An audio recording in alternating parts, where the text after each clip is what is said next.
आज हम आप लोगों को ओम का नियम अर्थात ओम्स लॉ को समझाएंगे। तो पूरी जानकारी के लिए मेरा पूरा वीडियो अंत तक ध्यान से देखिए।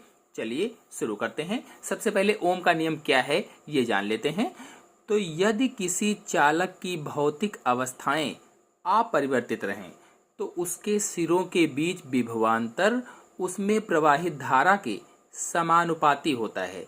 इस नियम का प्रतिपादन सन 1926 ईस्वी में जर्मनी के प्रसिद्ध वैज्ञानिक जॉर्ज साइमन ओम ने अपने प्रयोगों के आधार पर किया था। उन्हीं के नाम पर इसे ओम का नियम कहा जाने लगा। चलिए पहले इस परिभाषा के शाब्दिक अर्थ को समझ लेते हैं, इसके बाद चित्र से इसको समझेंगे। तो चालक का मतलब है ऐसा पदार्थ जिसमें धारा का प्रवाह आसानी से हो। चालक यानी कोई ऐसा पदार्थ जिसमें धारा का प्रवाह आसानी से हो, सरलता से हो, उसे ही चालक या कंडक्टर कहा जाता है। चालक को अंग्रेजी में कंडक्टर कहते हैं। जैसे चांदी है, पीतल है, तांबा है, तो ये धातु होना चाहिए। फिर चालक की भौतिक अवस्थाओं की बात की गई है, अर्थात भौतिक अवस्थाएं कौन कौन सी? लंबाई, ताप, दाब, ये चालक की भौतिक अवस्थाएं हुई। तो कहा गया है कि ये अपरिवर्तित रहें, यानी बदले ना, नियत रहें, जितनी है उतनी ही रहें। तो उस चालक के सिरों के बीच पोटेंशियल डिफरेंस अर्थात विभवांतर उस चालक में बहने वाली धारा के समानुपाती अथवा समानुपाती को ही अनुक्रमानुपाती कहा जाता है। तो उस चालक में बहने वाली धारा के समानुपाती अथवा अनुक्रमानुपाती होता है। तो ये है नियम, शाब्दिक अर्थ मैंने बताया। तो जैसे एक चालक तार को मैंने लिया है, ये जो चालक तार मैंने दिखाया हुआ है, ये एक चालक तार को मैंने ले लिया है। ये इसके दोनों सिरे हैं, एक ये और एक ये वाला। इस चालक तार में करंट दिया जाए तो जितना करंट देंगे उतना वोल्टेज बढ़ेगा, मतलब धारा बढ़ाने पर विभवांतर भी बढ़ेगा।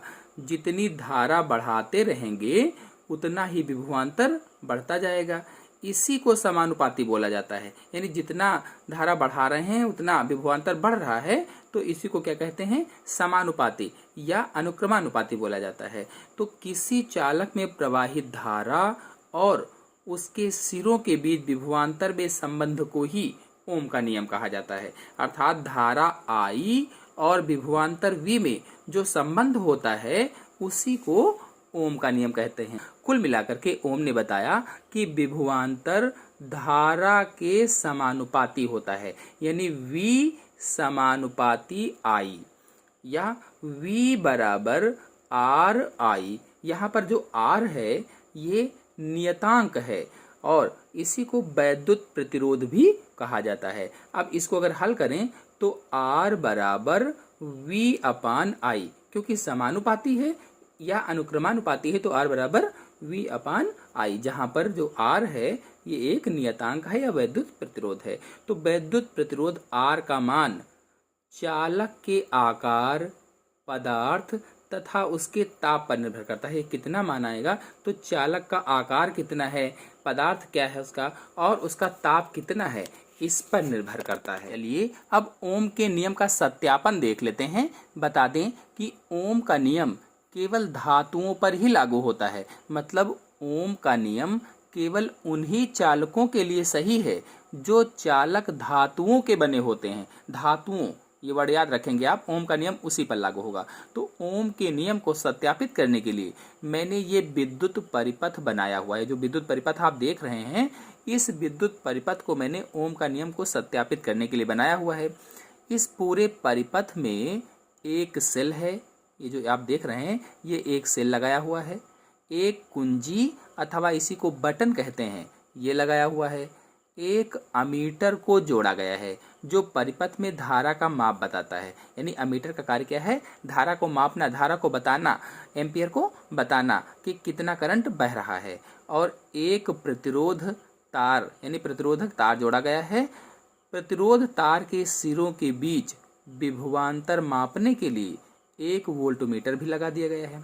अब एक प्रतिरोध तार को जोड़ दिया है और प्रतिरोध तार के दोनों सिरों के बीच में एक विभवांतर मापने के लिए वोल्टमीटर लगाया गया है जो वोल्टेज को बताएगा। अब एक धारा नियंत्रक भी इसी में जोड़ा गया है। जो आप देख रहे हैं ये धारा नियंत्रक है जो धारा को नियंत्रित करेगा। अब धारा को प्रवाहित करने के लिए हम परिपथ की कुंजी को बंद कर देते हैं। धारा तभी बहेगी जब परिपथ की कुंजी को हम बंद करेंगे, और जैसे ही कुंजी बंद की जाती है परिपथ में धारा बहने लगती है। अब धारा का मान एमीटर से और विभवांतर का मान वोल्टमीटर से नोट करके लिख लेते हैं। इस विद्युत परिपथ को देखिए, इसमें हम लोग धारा नियंत्रक से धारा का मान बदल बदल कर एमीटर तथा वोल्टमीटर से रीडिंग लिख लेते हैं। तो पहले रीडिंग के लिए हम धारा नियंत्रक को इस जगह पर रखते हैं, यहाँ पर रख देते हैं, और वोल्टमीटर से रीडिंग चेक करते हैं। तो माना पहली रीडिंग में 0.95 वोल्ट और अमीटर में धारा का मान 0.25 एम्पियर आया। यानी पहली रीडिंग जो आई 0.95 वोल्ट वोल्टमीटर से और अमीटर से 0.25 एम्पियर आया। अब परिपथ में और अधिक धारा प्रवाहित करते हैं, मतलब इस धारा नियंत्रक की स्थिति को बदल देते हैं, यहाँ से यहाँ पर कर देते हैं।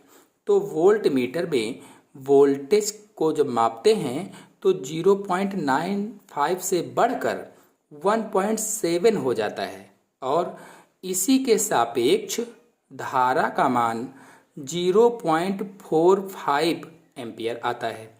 अब एक बार और धारा नियंत्रक की स्थिति को बदलकर यहाँ करते हैं और बढ़ा देते हैं, मतलब धारा और बढ़ा देते हैं, तो वोल्टेज 1.7 से बढ़ करके 4.2 हो जाता है और धारा का मान 0.90 आता है।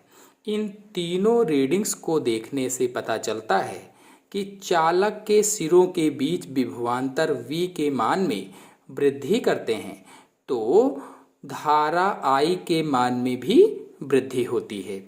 इसीलिए विभवांतर धारा के समानुपाती होता है, यानी V समानुपाती I, या कह लीजिए कि V बराबर नियतांक गुणे I। यहाँ पर नियतांक आएगा क्योंकि नियत था, नियतांक को R से दर्शाते हैं, तो V बराबर R गुणे I, या इसी को दूसरी तरह से हम लिख सकते हैं कि R बराबर V अपान I, और यही ओम का नियम है। चलिए अब इसे हल करके देखते हैं कि V और I का भाग करने से नियतांक आ रहा है या नहीं। तो नियतांक का मतलब है नियत, अर्थात एक ही मान आए।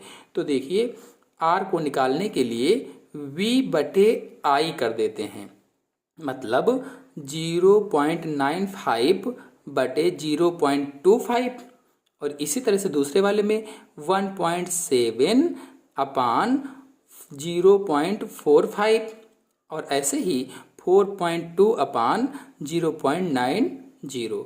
अब हल कर लेते हैं इनको। तो हल करने पर क्या होता है कि सभी में देखिए लगभग में हल करने पर बराबर आ रहा है 3.8 और इसमें 3.7 है।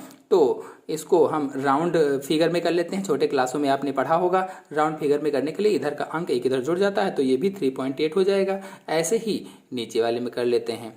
तो अब देखिए तीनों रीडिंग के मान एक ही आ रहे हैं। जो तीन रीडिंग हमने ली हैं तीनों रीडिंग के मान एक ही आ रहा है, या कह लीजिए कि तीनों के मान नियत हैं, बराबर हैं। इसी को नियतांक या स्थिरांक कहा जाता है, और यही ओम का नियम है। यानी R अब बराबर V अपान I, मतलब नियतांक बराबर विभवांतर बटे धारा, नियतांक होना चाहिए। इस प्रकार से ओम का नियम सत्यापित हो जाता है। अब यदि इसी को हम ग्राफ से समझें तो V का मान मैंने x अक्ष पर रखा हुआ है, यानी वोल्टेज को x अक्ष पर रखा है, और I का मान y अक्ष पर रखा है, यानी धारा के मान को, एम्पियर के मान को y अक्ष पर दर्शाया हुआ है।